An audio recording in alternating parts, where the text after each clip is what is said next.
नमस्कार दोस्तों, इम्प्ली खबर चैनल की एक और नई वीडियो में आप सब दोस्तों का फिर से एक बार स्वागत है। ईपीएस 95 पेंशन का मुद्दा लोकसभा में फिर से एक बार यहां पर गरमाया है। इस बार एक नहीं, दो नहीं, तीन नहीं, बल्कि 7 सांसदों ने एक साथ ईपीएस 95 पेंशन धारकों की पेंशन वृद्धि पर सवाल की है। इससे पहले इसी शीतकालीन सत्र में 5-6 सांसदों ने यहां पर 1 दिसंबर और 4 दिसंबर को लोकसभा और राज्यसभा में ईपीएस 95 पेंशन धारकों का मुद्दा ऑलरेडी उठा चुके हैं और 8 दिसंबर को आप यहां पर देखेंगे तो 7 सांसदों ने एक साथ ईपीएस 95 पेंशन धारकों का मुद्दा लोकसभा के पटल पर रखा है। प्रश्न संख्या 1153 के अंतर्गत 8/12/2025 को ईपीएस 95 पेंशन धारकों के बारे में और डिजिटल लाइफ सर्टिफिकेट के बारे में यहाँ पर जो है सवाल किए गए हैं। इसमें ईपीएस 95 पेंशन धारकों की पेंशन स्कीम में न्यूनतम पेंशन को 7,500 रुपए तक करने की डिमांड के बारे में भी यहाँ पर जो है सवाल किया गया है और डिजिटल लाइफ सर्टिफिकेट के बारे में भी सवाल किया गया है। साथ ही ईपीएस 95 पेंशन के अंतर्गत 50 साल से पहले यदि पेंशन धारक ईपीएफओ की पेंशन यहाँ पर जो है लेते हैं तो उसके नियमों के बारे में भी यहाँ पर जो है जवाब मांगा। जवाब में सुश्री शोभा कंदलाजे जी, जो कि ministry of state for labour and employment की प्रमुख है, उन्होंने यहाँ पर ईपीएस 95 पेंशन धारकों की न्यूनतम पेंशन को 7,500 रुपए करने की बात पर यहाँ पर जो है जवाब दिया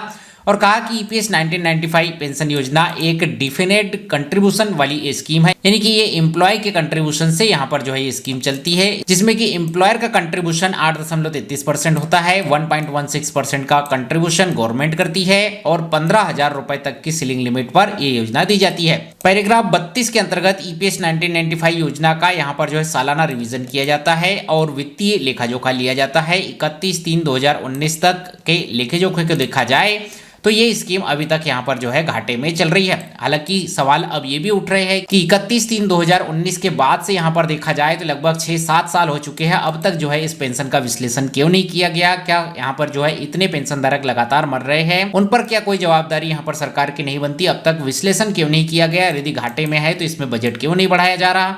ये सारे प्रश्न भी यहाँ पर जो है उठते हुए नजर आ रहे हैं। साथ ही यहाँ पर श्रम मंत्रालय की ओर से जवाब दिया गया है कि सरकार अभी मिनिमम पेंशन 1,000 रुपए दे रही है और 1.16% का कंट्रीब्यूशन सरकार की ओर से किया जा रहा है। साथ ही ईपीएफओ के अंतर्गत ईडीएलआई बीमा योजना यहाँ पर चलाई जाती है, जिसके अंतर्गत यहाँ पर जो है कर्मचारियों को मजबूती प्रदान की जा रही है। साथ ही उन्होंने डिजिटल लाइफ सर्टिफिकेट 4.0 के बारे में यहाँ पर बताया कि सरकार इसको लेकर प्रतिबद्ध है और इसे जो है और जागरूकता के आधार पर यहाँ पर जो है कर्मचारियों तक, पेंशन धारकों तक यहाँ पर जो है पहुंचाया जा रहा है, ताकि डिजिटल लाइफ सर्टिफिकेट को लेकर पेंशन धारक यहाँ पर जो है जागरूक रहे। वहीं पर यदि किसी पेंशन धारक का आधार यहाँ पर अपडेट नहीं है और वह डिजिटल लाइफ सर्टिफिकेट में यहाँ पर जो है अपडेटेड आधार लगाता है तो वह ईपीएफओ में ऑटोमेटिक अपडेट हो जाएगा।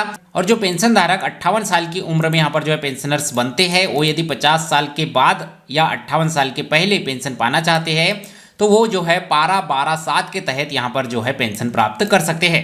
ये अनुमति भी यहाँ पर जो है ईपीएफओ देता है। इस तरीके के सवालों के जवाब यहाँ पर जो है मिलते हुए नजर आए हैं, लेकिन इन जवाबों में कोई संतुष्टि यहाँ पर जो है मिलती हुई नजर नहीं आ रही। जिस तरीके से ईपीएस 95 पेंशन धारकों की डिमांड 1,000 रुपए से बढ़ाकर 7,000 रुपए करने की है, उसे किया जाएगा या नहीं किया जाएगा, तो कब तक किया जाएगा, उसके लिए सरकार क्या कदम उठा रही है, क्या कोई कमेटी बनाई गई है, क्या कोई वित्त मंत्रालय से सपोर्ट लिया जा रहा है या बजट में कहीं कोई प्रावधान करने की व्यवस्था की जा रही है, ऐसा कोई जवाब यहाँ पर जो है मिलता हुआ नजर नहीं आया है। जवाब वही है कि जो हुआ है वो यहाँ पर जो है सरकार बता रही है, क्या करने वाली है वो बताने की कोशिश सरकार की ओर से यहाँ पर जो है नजर नहीं आ रही। लेकिन फिर भी जो ग्राउंड लेवल से ईपीएस 95 पेंशन धारकों की कोशिश है, सांसदों और विधायकों पर जो दबाव बनाकर मांग उठाने की प्रयत्न की जा रहे हैं, वो यहाँ पर जो है लोकसभा के पटल पर उठता हुआ नजर आ रहा है। शीतकालीन सत्र के अभी जो है 8 से 10 दिन हुए हैं, इसमें तकरीबन 15 से 16 सांसदों ने ईपीएस 95 पेंशन धारकों का मुद्दा सदन के पटल पर लोकसभा और राज्यसभा में रखा है, जिसमें से 7 सांसदों ने एक साथ ईपीएस 95 पेंशन धारकों का मुद्दा यहां पर सदन के पटल पर